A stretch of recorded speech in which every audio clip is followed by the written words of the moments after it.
The best way to achieve what we're trying to achieve, we want to produce a software developer within 16 weeks, and yet for universities they take 4 years.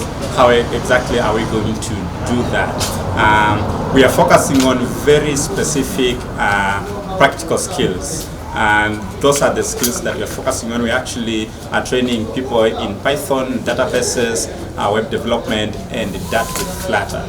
As databases, basically we're training young men to know how to handle data for web development. We are training young men how to write web applications with Python.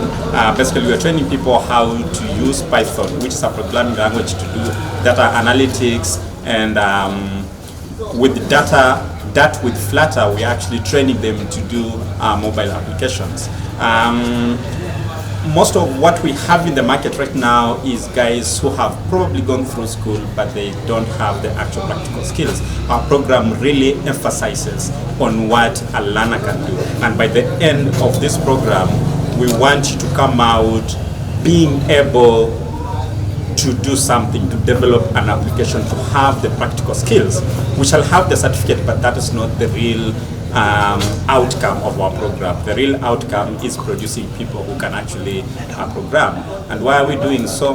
Because in Africa right now, software development and tech space is actually the biggest growing thing. And if as a country, and of course by extension as a continent, we can invest in software development, then by no means we're going to move our youth and our young people out of the situations they are in right now to be able to actually develop applications, and not just develop applications but also be able to uplift the entire lives through tech.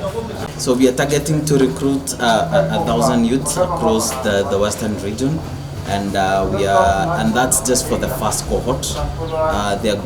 This program runs all the way to 2027, and out of the 1 million target by then, I think Kenya, we have set aside 300,000 learners to come from Kenya. So I think that's a very, very ambitious target, and we are fortunate enough that these opportunities is accessible and for any young Kenyan over the age of 18, because we want them to access jobs, can access these opportunities.